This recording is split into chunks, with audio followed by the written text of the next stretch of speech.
I'm Stephen Shedletzky, and this is Win the Day with James Whittaker. You're listening to Win the Day with James Whittaker. What we do in life echoes in eternity. Broadcasting from Los Angeles, California. Here's your host, James Whittaker. Let's go! Hey winners, welcome back to Win the Day. If this is your first time here, we sit down with some of the world's true change makers to give you all the tips, tools, and strategies to win the day every day. The quote for this episode, it comes from Andy Stanley and says, "Leaders who don't listen will eventually be surrounded by people who have nothing to say." I love that quote. Our guest, Stephen Shedletzky, is one of the world's foremost authorities on leadership, organizational culture, and psychological safety in the workplace. Shed has led hundreds of keynote presentations, workshops, and leadership development programs, and is author of the new book, Speak Up Culture: When Leaders Truly Listen, People Step Up. After years on a corporate track, Shed was introduced to and inspired by the work of Simon Sinek, and soon after meeting him, became the fourth person to join his team. For more than a decade, Shed has contributed at Simon Sinek Inc., where as Chief of Staff and Head of Brand Experience, Training and Development, he headed a global team of speakers and facilitators. In this episode, we're going to talk about how to upgrade your career, what it means to be a good leader, the biggest mistakes companies make with their culture, and how to find your why and live it. Before we begin, the right bit of inspiration can completely change the trajectory of someone's life. So if there's a friend or loved one out there who needs to hear this episode or could use some help to win the day, share it with them right now. All right, let's win the day with my good mate, Stephen Shedletzky.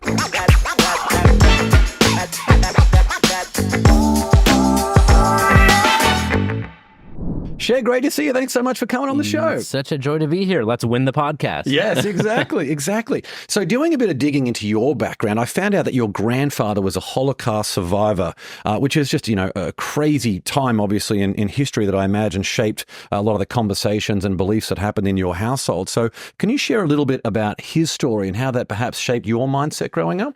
Yeah, so I'm often asked now, did I know I wanted to write a book, or will I write another book? So there's one book I know that I will write next, which is my grandfather's life story. So I will write his memoir.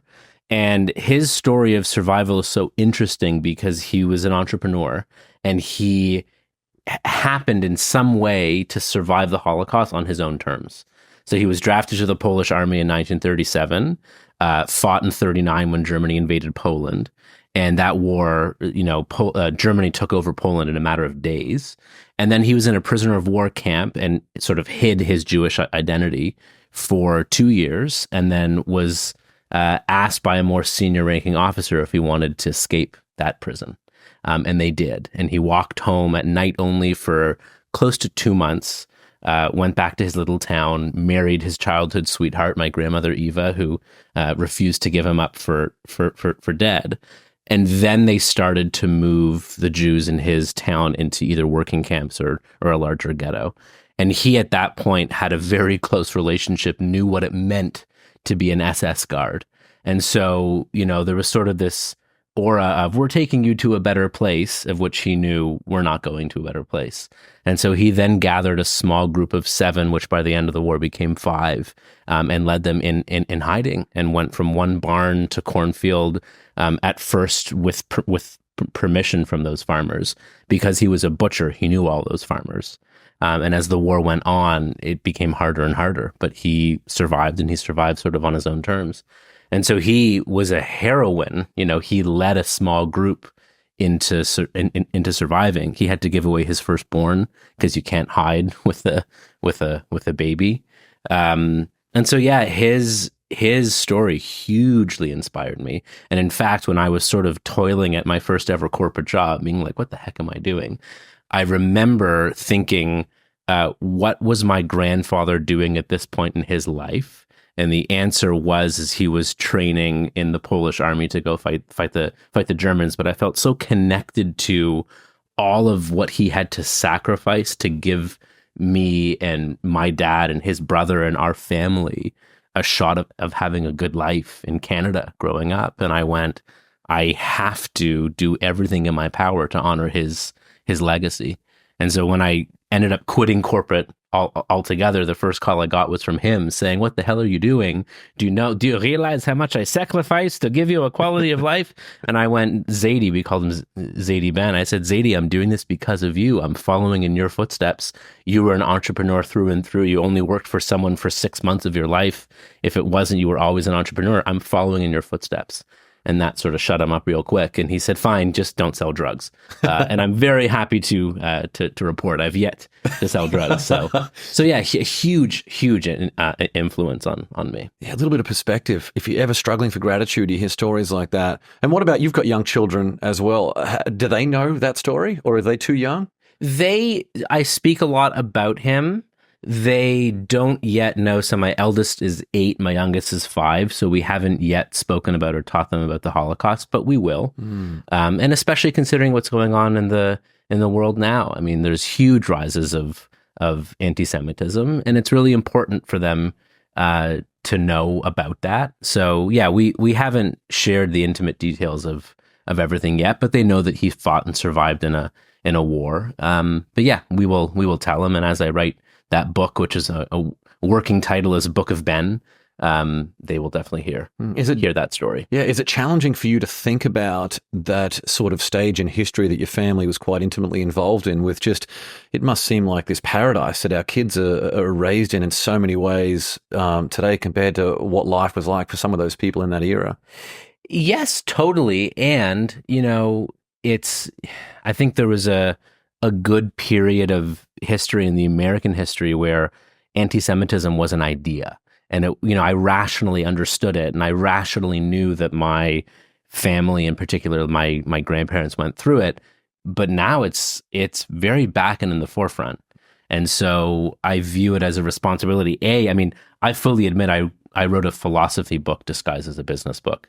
A speak-up culture and an environment in which it's safe and worth it to speak up with folks that you disagree with or don't see eye to eye on everything. That's the trick to progress, not just in our organizations or in our careers, but in humanity. And so I feel that it is very important to help educate and teach my kids about our history and how to create a better version of it for them and all as we move ahead into the future. And in addition to your grandfather, was there another leader from your younger years who gave you some confidence or perhaps some belief in yourself that you'll remember forever? Oh my God, yeah. A Kiwi by the name of Dr. Dennis Shackle. So he was my a professor at business school, and I did the Shackle trifecta. I did all 3 of his courses that he was offering in my last year at biz school. It was an advanced presentation skills class. It was a mix of arts and leadership, taking from like jazz and just really cool stuff. So I enrolled in all 3 of his classes, and he gave me an experience of a classroom environment, an environment where it was safe and worth it to take risks, to try something new, to be vulnerable, to look silly, all for the purpose of growth. He also gave me and created this framework and an environment where I felt fulfilled. I'm not a believer in the pursuit of happiness, because happiness is fleeting. Sometimes we're happy, sometimes we're not. I don't think the goal should be happy all the time. The only way to do that is just take Valium all the time, right? I'm more of a pursuit of fulfillment, because we can be unhappy or sad, but fulfilled. As long as we're using our strengths to contribute towards something bigger than ourselves that matters to us, we are fulfilled. And so he gave me an environment where I experienced fulfillment, such that when I started my career and I was like, what the heck is this? I was so thankful and grateful that I had an experience of fulfillment to back upon, to sort of go, this is as good as life and career can be. I want my life and career to be like that. So I very much owe it to him to giving me that experience of fulfillment. And you spent a long time in the corporate world and then obviously out doing your own thing. Is there a particularly dark day in either of those 2 sort of phases that really stands out? Yeah. Well, one was my first day ever at my first corporate job.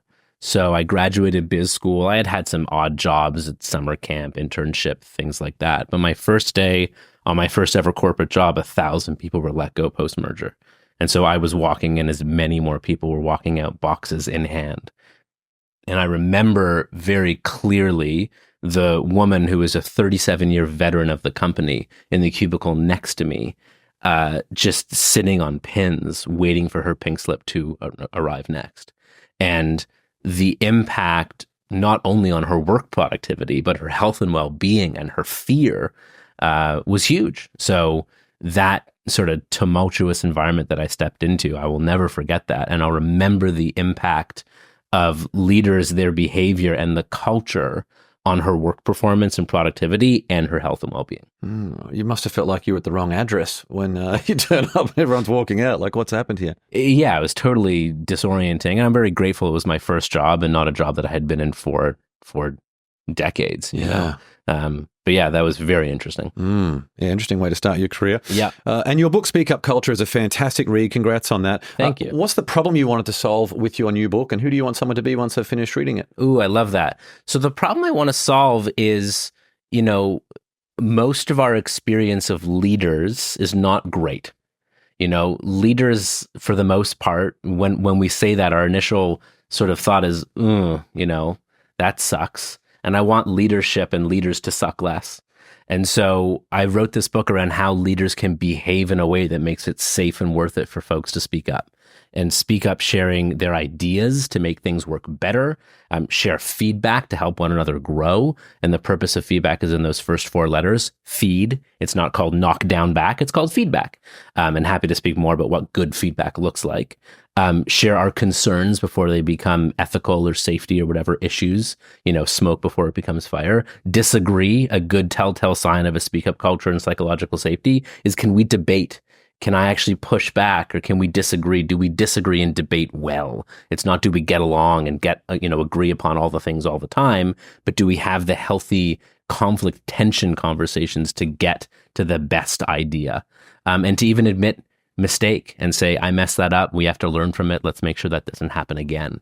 And so, yeah, I really wrote it for that. How do we create relationships in our work, in our life, and how do we create cultures in our teams and organizations where things operate at their best, where we can thrive? And I wrote it for leaders, and I use that term leader very loosely. What I mean by it is both capital L and lowercase l leaders. So a capital L leader is someone who holds the title, whether they're a senior leader or a VP or a manager, whatever it might be, but they have a title of leadership, which means that they have a responsibility to lead. But just because you have the title doesn't mean that you automatically are a leader. No, you just might have a title. You have to behave as a leader does. A lowercase l leader, which I love these, they may not have the title, but they have the people. They have influence, and they lead in a way that people choose to follow. Hopefully that influence is positive. Not always, but hopefully it is. And so I wrote it for both capital L and lowercase l leaders, those who wish to behave in a way that a leader does. So who should be elevated into leadership roles? I know obviously it depends on context a little bit. But a little bit, but there's a trifecta of chapters I have in the book called Define Leadership, Select Better Leaders, and then Help Leaders Lead. So first and foremost, I think, the fact that we have a term servant leadership or human leadership, to me means that our current definition and practice of leadership is broken. Because if you have to say servant leadership, I'm sorry, all leaders serve. If you do not serve, you just hold a title, you're not leading, right? And like human leadership, who else are we leading, And so first and foremost, I think we need to define, both at a societal, but certainly in a sphere of influence and organizational or team base, what do we mean by leader, and how does a leader behave? Our dear friend, Rich Diviney, who I'll quote, he has my favorite quote on leadership, which is, leaders aren't born, leaders aren't even made, leaders are chosen based upon the way that they behave. And again, you might put someone in a leadership role, but we follow the one that we trust. We follow the one who has our back, right? And so leadership is a set of behaviors. So I think we need to define what we mean by leadership, and define it in attributes, as Rich would say, as opposed to only skills. So attributes like compassion and empathy, care, authenticity. Authenticity, it doesn't mean that a leader needs to be warm or charismatic. One of my best leaders ever was consistently cold and grumpy, but I knew that she had my back. She was consistently cold and grumpy. That was just her authentic being, right? If you are charismatic, go for it. But if you're not, don't fake it, because that's just going to drain energy. So leaders have compassion and empathy. They are authentic. They're service oriented. They show up to serve others. They're decisive. They have accountability. When things go right, they give disproportionate credit. When things don't go right, they take disproportionate responsibility. Leaders have courage. Leaders are humble. I think humility is the most underrated leadership attribute. So I think we need to first and foremost define this is what we mean by a leader, and then meaningfully select folks who display those attributes and those behaviors naturally and have the potential to develop them more. And then once folks are in leadership roles or show the desire or the potential to have those attributes, we need to help them lead through book clubs and leadership development programs and coaching, and the list goes on. So I think we need to define what we mean by leader, actually use that definition as criteria for selection, and then help folks who are in those seats. So good. I think people in high school, it's a very interesting time then to figure out who are the people that they're going to follow. And of course, when you're a parent, there is that degree of randomness of who your children are going to choose to have as friends when they are in high school, which can determine so much of what sort of life path they go down. How can someone figure out who they should be hanging around when they're in high school? Ooh, when they're in high school. I mean, high school is so interesting because oftentimes we make choices around popularity, not necessarily around our values, because our values aren't yet fully formed.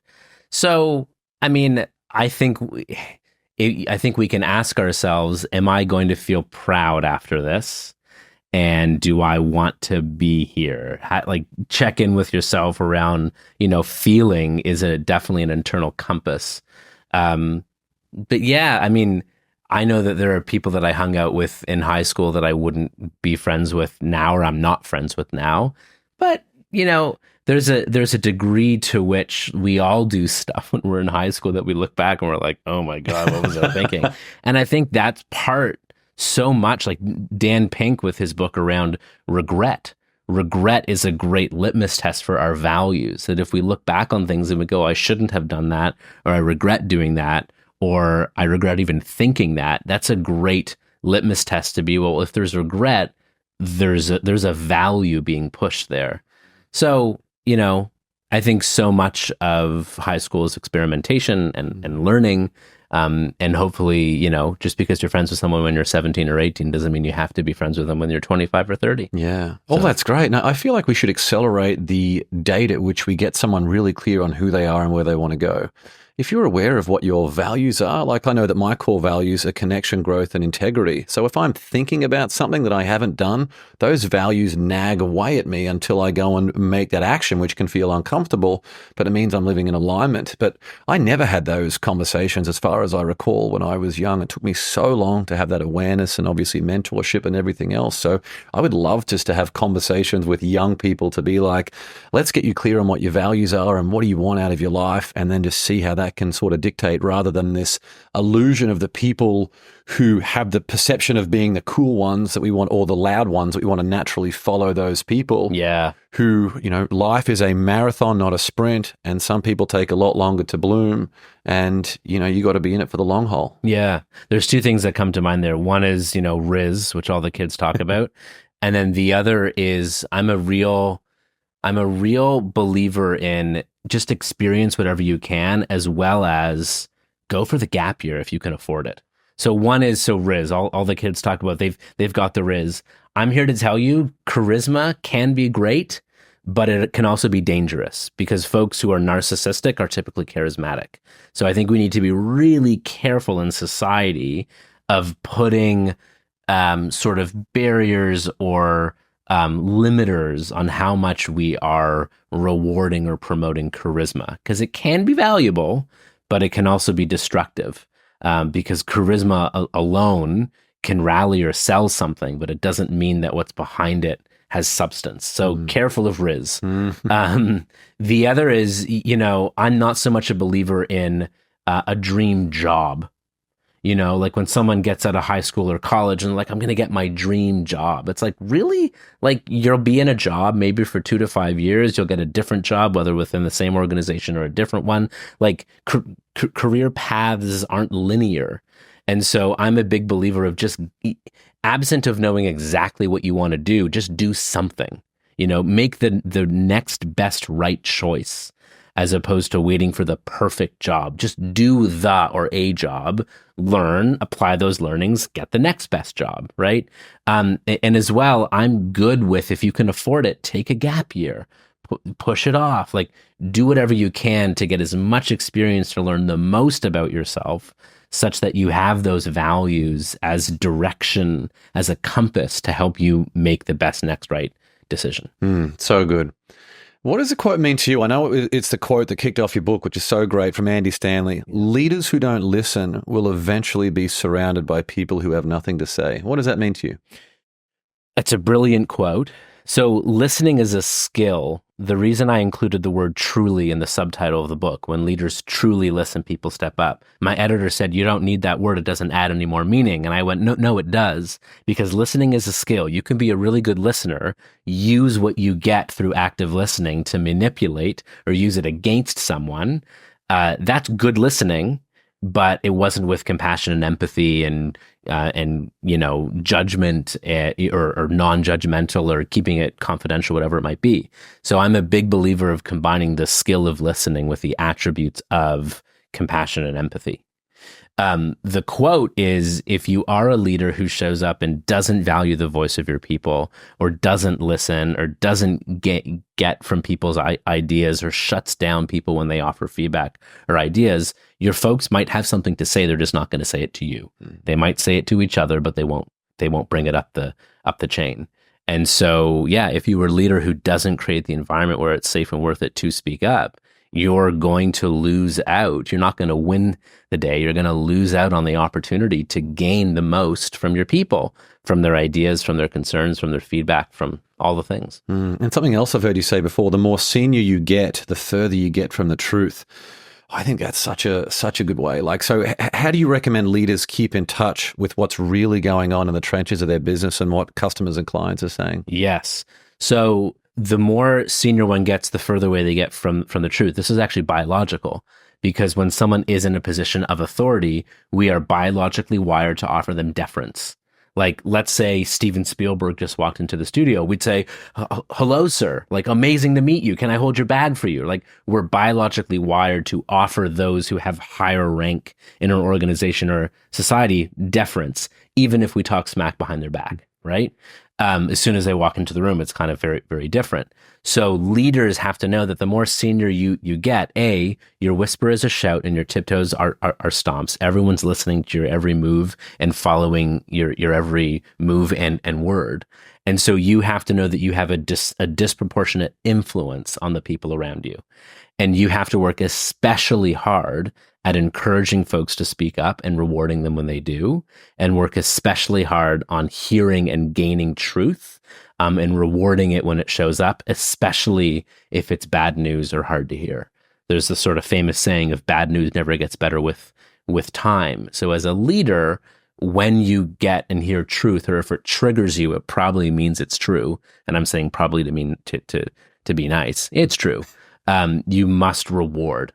And reward doesn't mean promotion, pay raise, like a statue made in your honor out in front of corporate headquarters. Reward means, thank you, James. That must have taken courage. I don't yet agree with everything that you say. Can you share more of what got you to that conclusion? We didn't implement your idea, but here's why. Keep it coming. These are all forms of reward, which will make it more likely for you to speak up again. And so much of what you said there, you can directly apply that to parenting.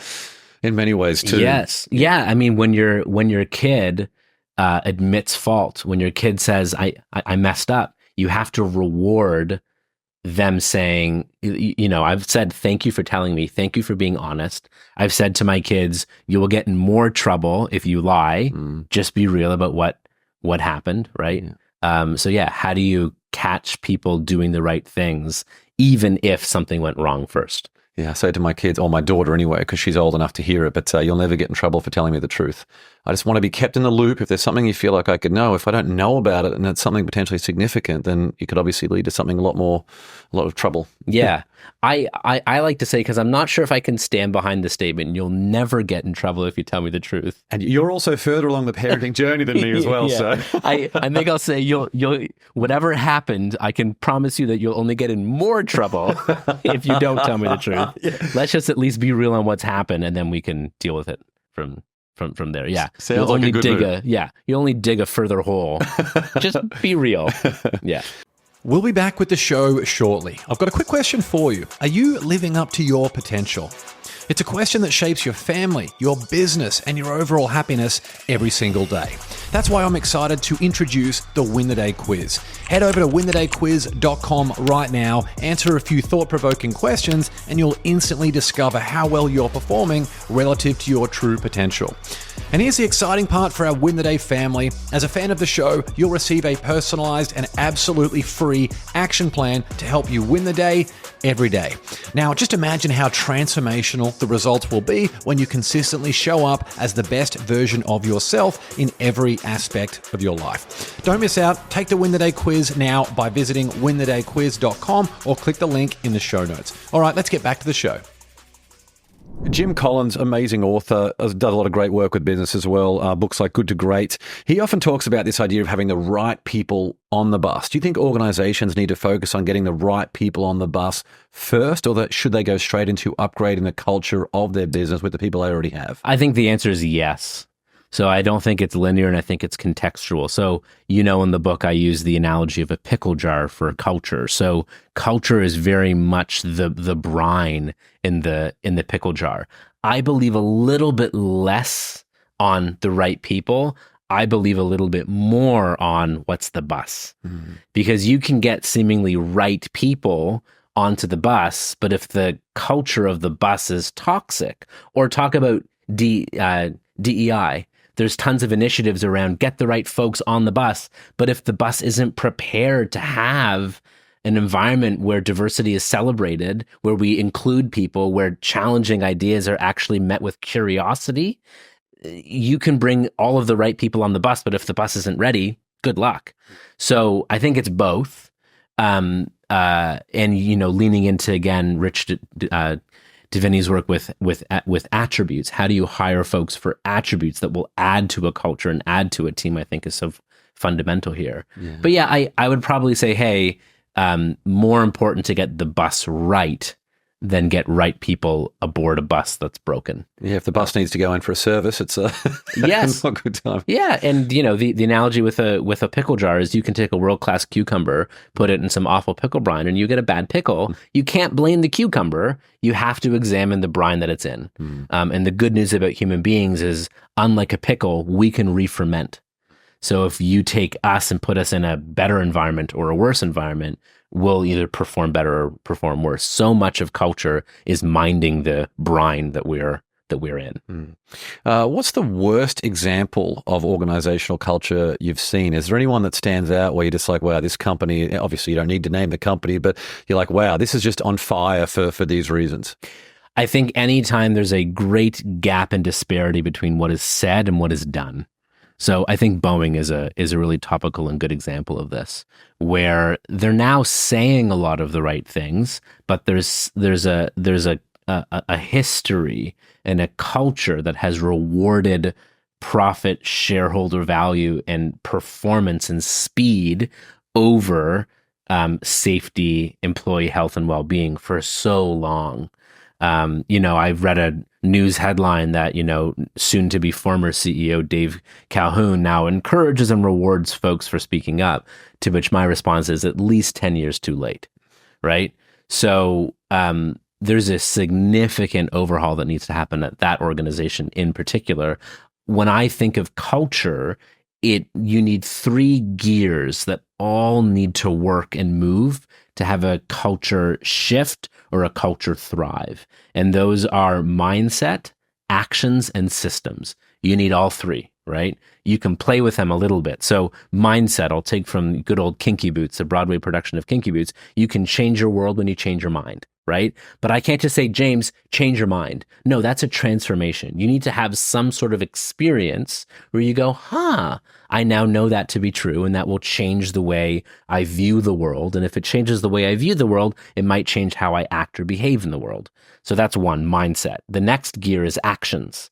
So if you have a shift in mind, but you don't do anything different with your actions, that's a hallucination. You have a shift in mind, but nothing happens. How do you actually take that awareness and bring it into action with your behaviors? What's fun is you can actually act your way into new thinking. So let's say I want leaders at my organization to exude more empathy and care.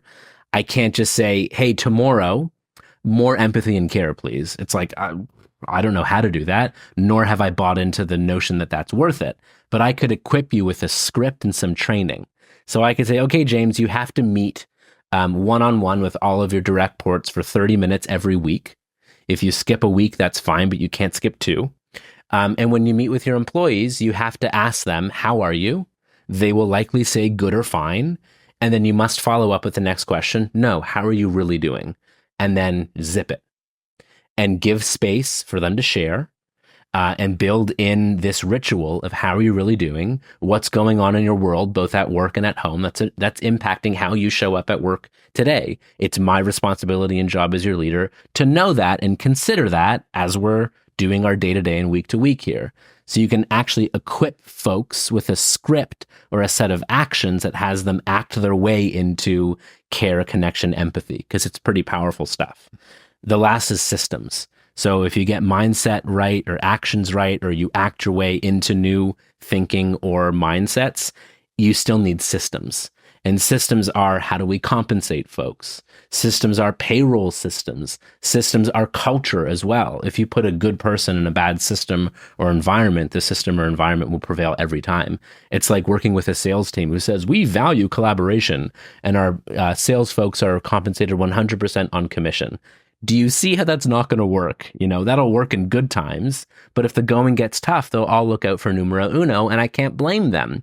You have to look at what are the systems and how does the system then influence or guide folks' behavior. So it's all 3: mindset, actions, and systems. Have you read Elon Musk by Walter Isaacson? I have not. I've read others of Isaacson's. I've read the Steve Jobs biography, but yeah, similar. I haven't read the Steve Jobs one, but I imagine it's fairly similar. We can share notes. Yeah, exactly. So what he talks about in that is that Elon obviously drives an extremely tough culture at companies like Tesla and SpaceX. How do you feel about those companies where the individual is on board with a mission that's revolutionary? They're incentivized very well through things like stock ownership, and then they're comfortable with the pace. Perhaps they're younger and don't have a family and things like that, so they're less likely to sort of feel some of those effects of poor work-life balance. I'm good with that so long as you're clean and clear, right? As long as you're clear, this is the culture, this is what you're signing up for, I'm okay with that. You have a choice to opt in or not. I have an issue where they say, it's like a family here. No, it's not like a family. Be real, I would describe Musk and Jobs as examples, as visionaries, not necessarily leaders.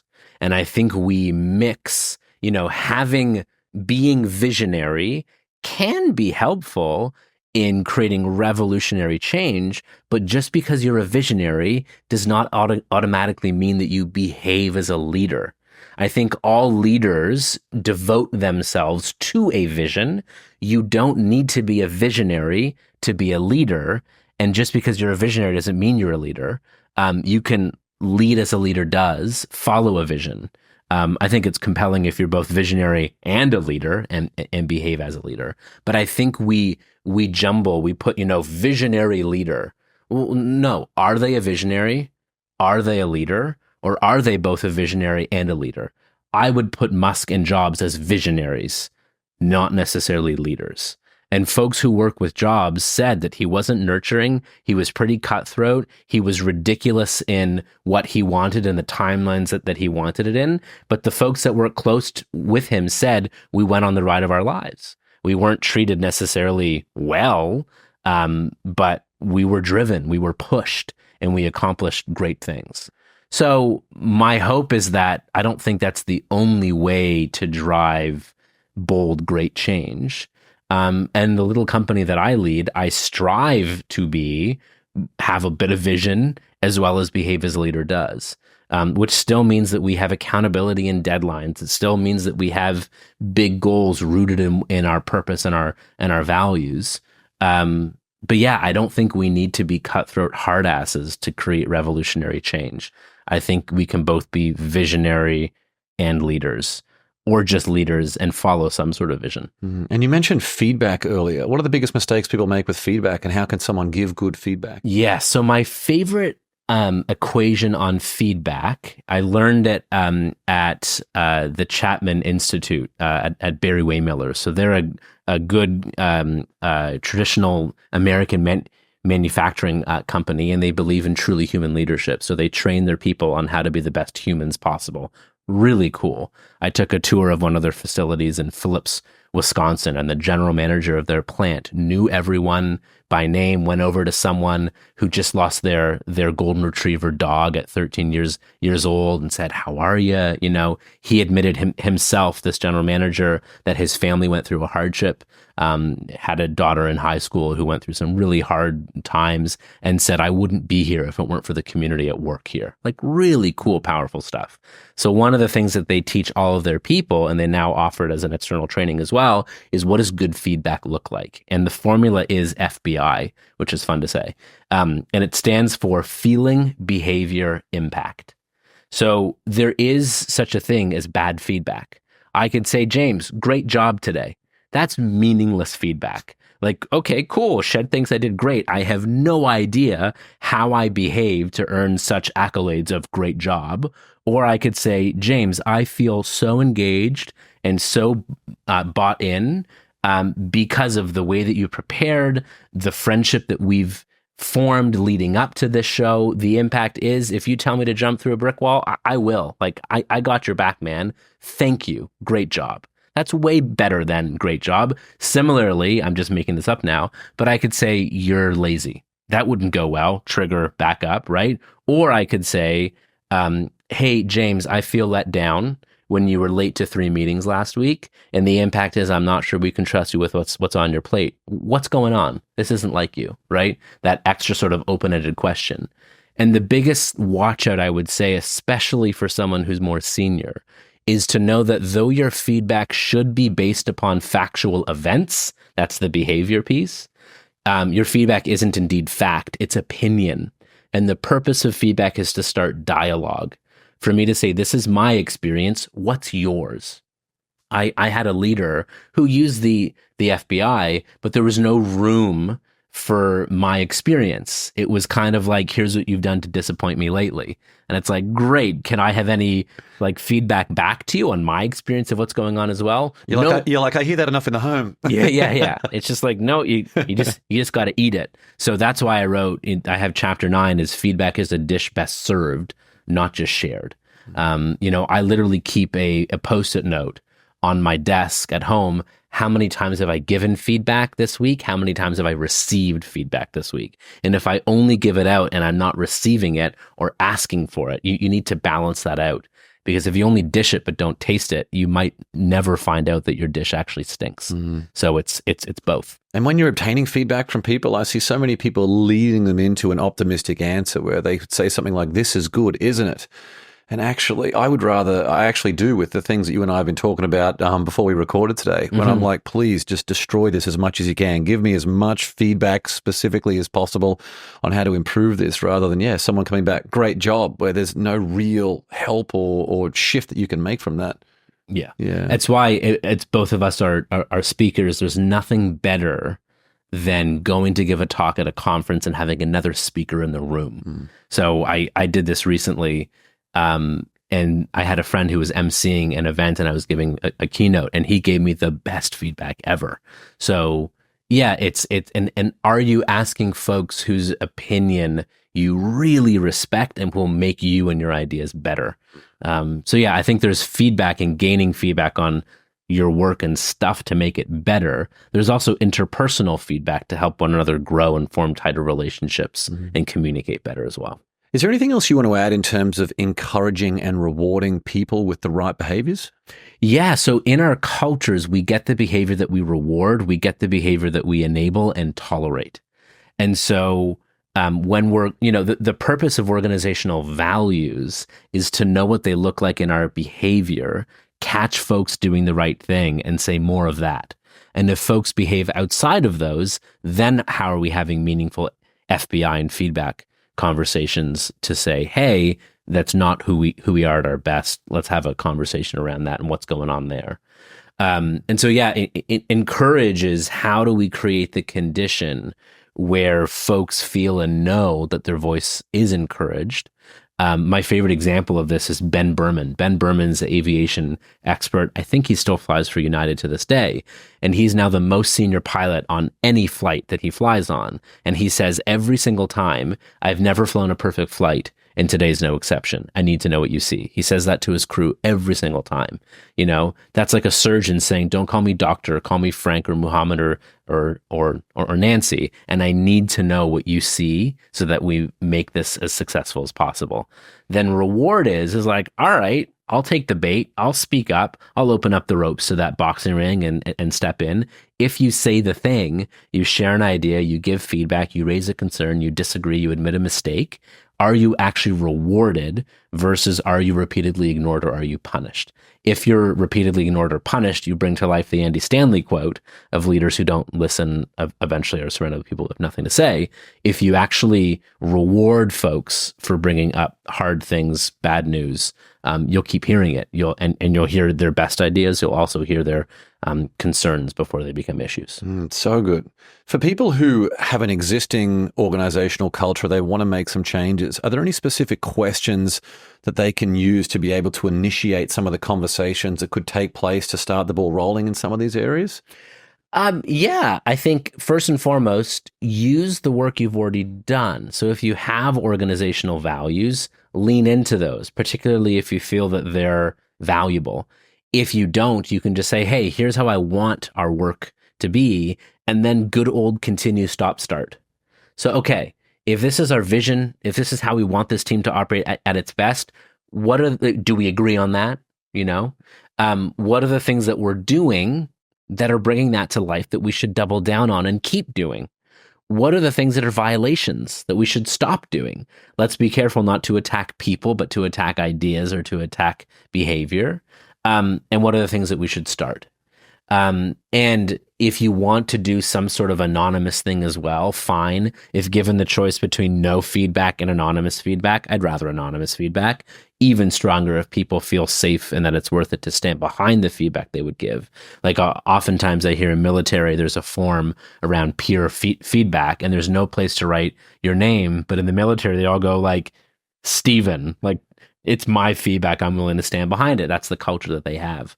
I think set a vision of how you want it to be and then have a meaningful and open, honest dialogue on, great, what are the things that we should continue doing? What should we stop doing? And what should we start? A lot of these companies too, they'll do things like add values into an email signature, but then still retain a culture that can contradict that in many ways. What can some of these companies and some of these leaders do to make sure they're embodying the values that they claim is so important to them? Well, so I'll lean into the culture equation. Let's see what fun we can have here. So in the book, I put forward an equation for culture. So first of all, culture is in the how.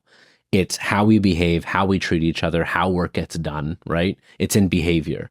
The strength of a culture is determined by the clarity of its values multiplied by behavior, and all of that is raised to the power of influence.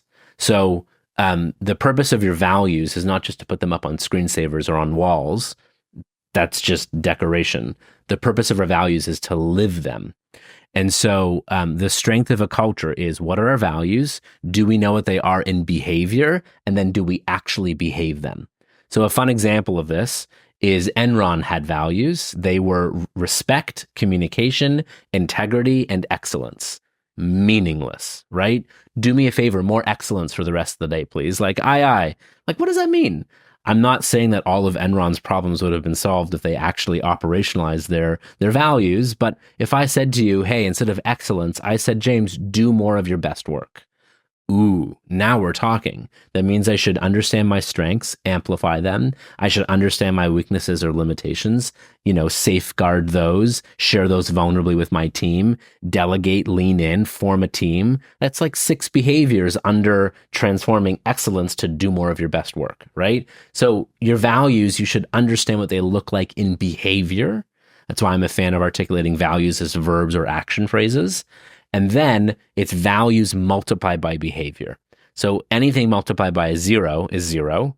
Worse, anything multiplied by a negative is a negative. So if you say this is our value, but you behave counter to it, you're likely to have a toxic, deleterious culture. So in your example of, you have a name tag or you have an email signature with, value, respect, but you're being totally disrespectful in your behavior, that's time for an intervention. And then all of it is raised to the power of influence, because the more influence you have in a culture, the more your individual values and behaviors bear weight on the health of that culture. So it means more if a senior leader behaves in line with the values of the organization than it does someone who was hired last week in a junior role, unless they were handpicked by a senior leader.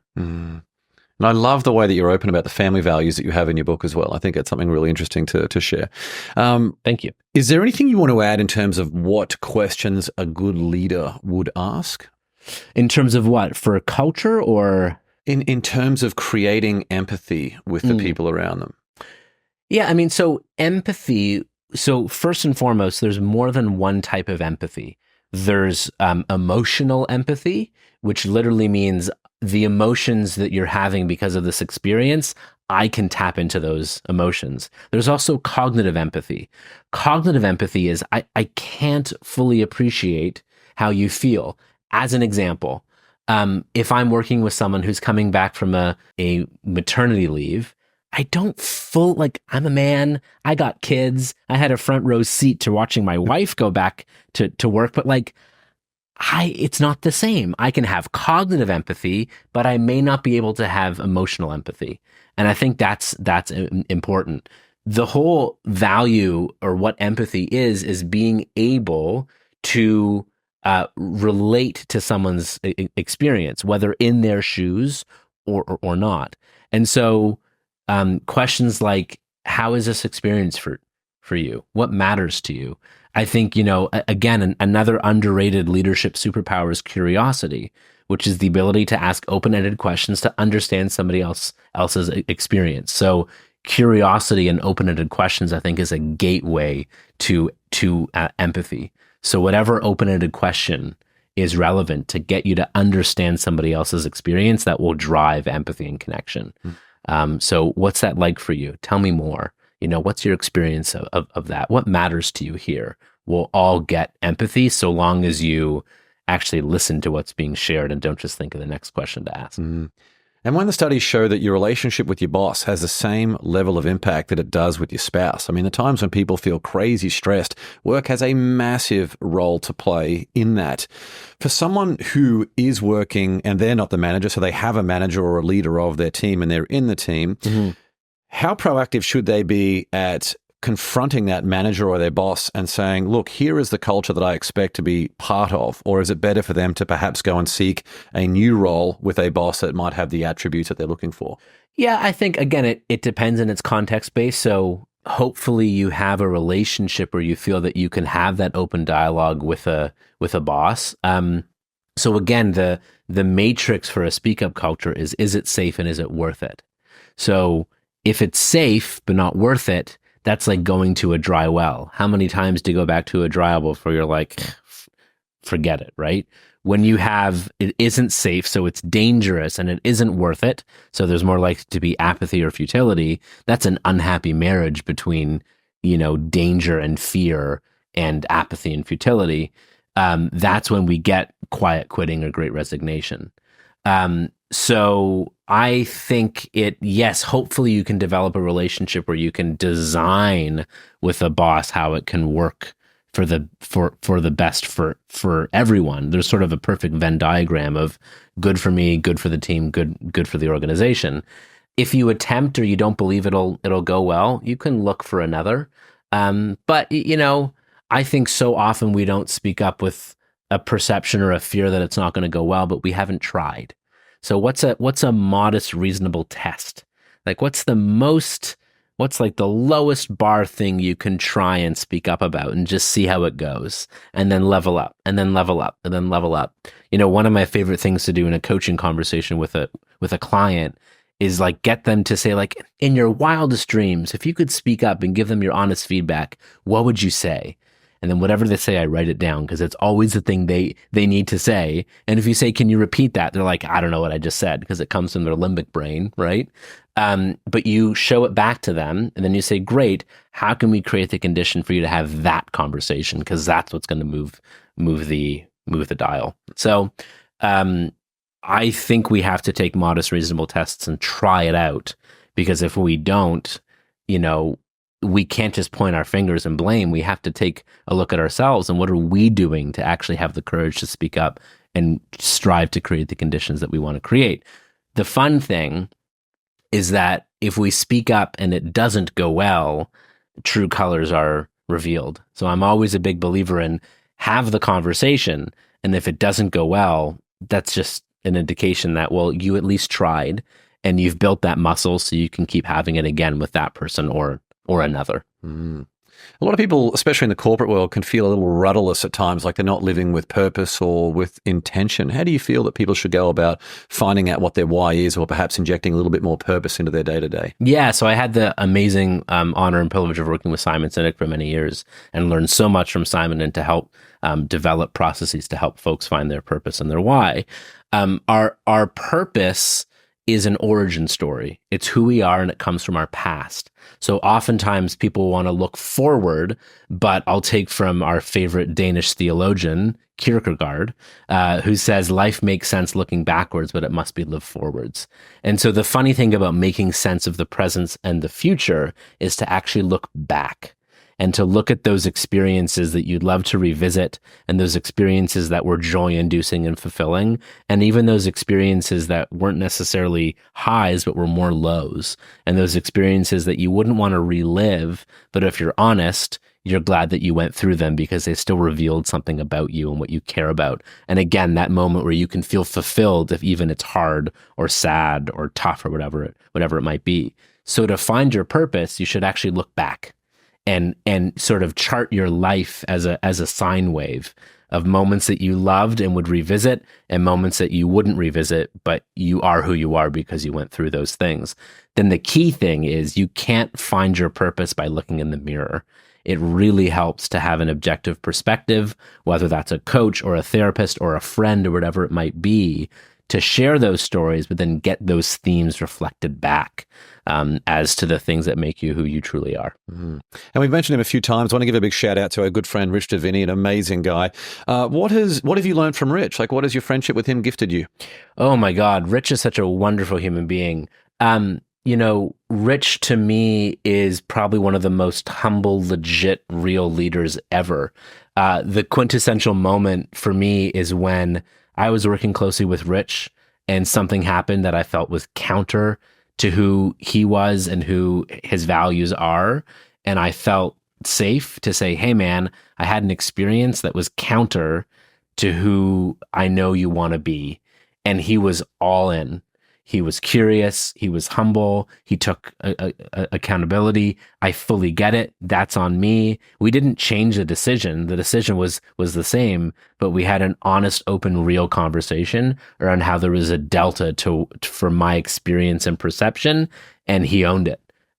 So yeah, I mean, Rich, I have so much respect for him as a person, as an author, as a speaker, as a friend. So I just think he's such a real deal, humble leader. 100%. Yeah.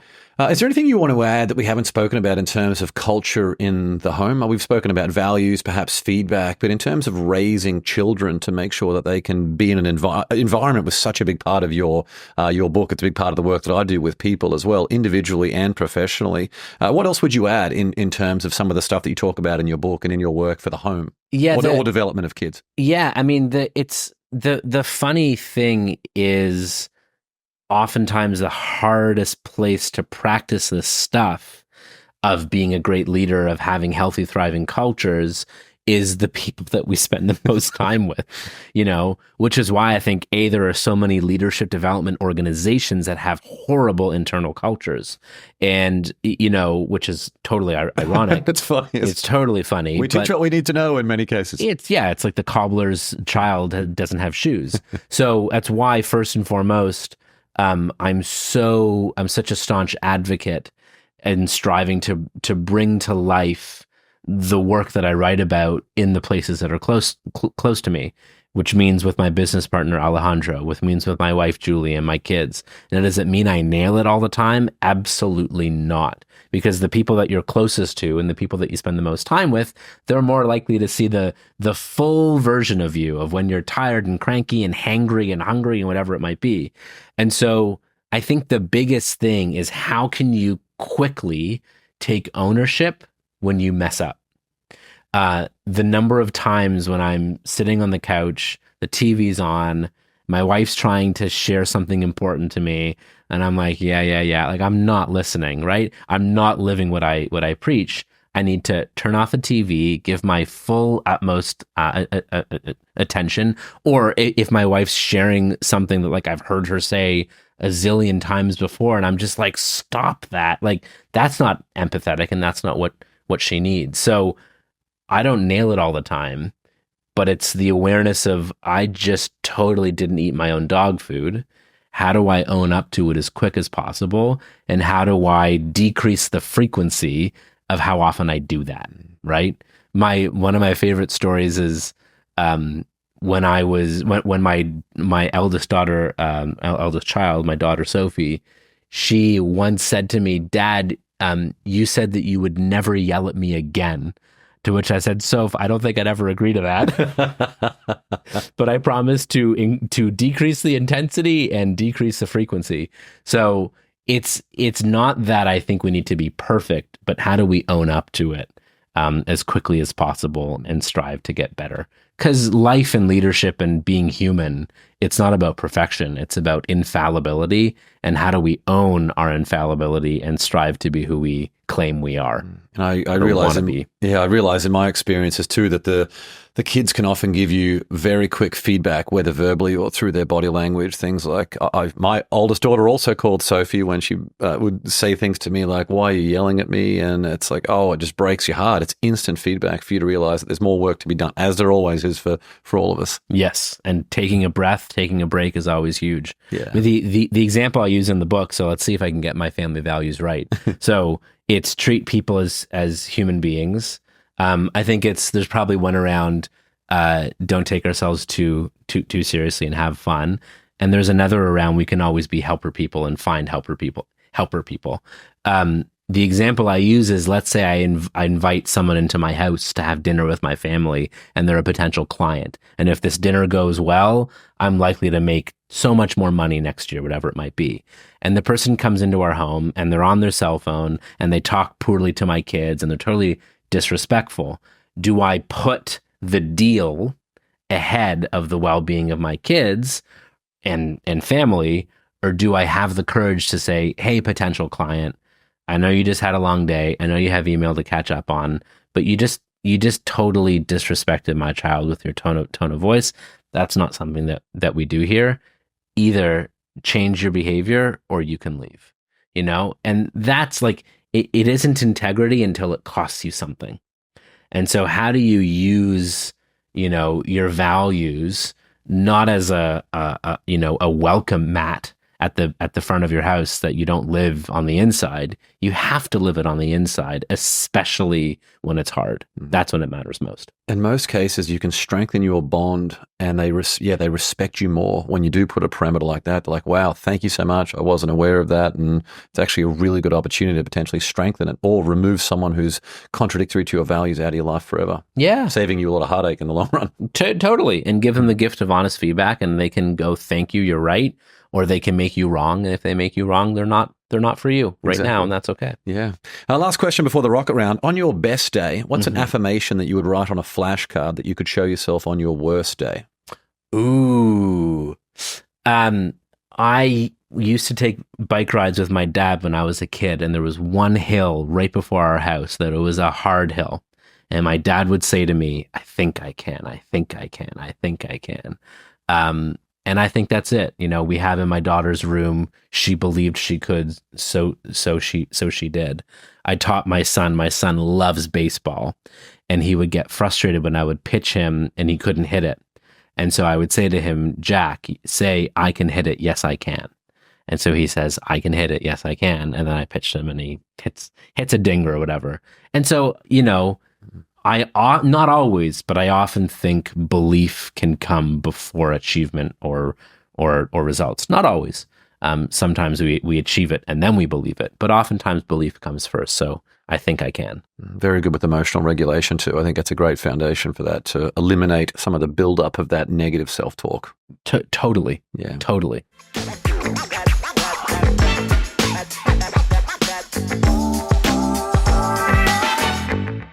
Well, let's now move to the Win the Day Rocket Round. 10 questions for some quick answers. You up for this one, Shed? Let's do it. Number 1, what quote inspires you the most? I'll lean back into the Rich Diviney quote. Leaders aren't born, leaders aren't made, leaders are chosen based upon the way that they behave. Number 2, morning coffee or evening wine? Coffee. Number 3, what's one bit of advice you would give your 18-year-old self?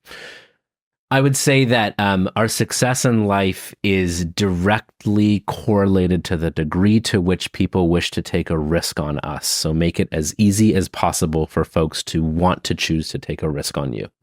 Powerful. I love that. Number 4, what book do you gift the most, or what book contributed most to the mindset you have today? Adam Grant's book, Give and Take, Why Helping Others Drives Our Own Success. Something you do very well, by the way. Oh, good. You're such a giver. Oh, thank you. Yeah. Number 5, is there a vulnerability you once hid within that became your superpower? Oh, yeah. I grew up with a stutter. I still have a stutter, but I've learned how to work with it. You've covered it very well today. Thank you. I married a speech therapist. That's a good choice, more so for my kids and nieces and nephews because it's hereditary. But yeah. Is it really hereditary? Yeah. Interesting. A stutter is hereditary and it influences males more than females, but it can influence both. But yeah, I've made it my life's work and passion to communicate emotions and ideas in clear ways. So much of that is because I overcame and did the work to overcome my stutter, or keep overcoming my stutter. Amazing. Yeah. Number 6, what's one thing you've learned about failure? It's what helps us grow. Number 7, if you could sit on a park bench and have a conversation with someone alive or dead, who would it be? My late grandfather, Ben. Number 8, what tool or resource best helps you run your life or your business? My team and my calendar and physically writing down notes. Do you Slack? What do you use for like team conversation? We are presently on Microsoft Suite, so OneNote. OneNote is great. It's a place where we can send each other notes that we can look at when we're ready to see it. Awesome. Yeah. Number 9, share one thing on your bucket list.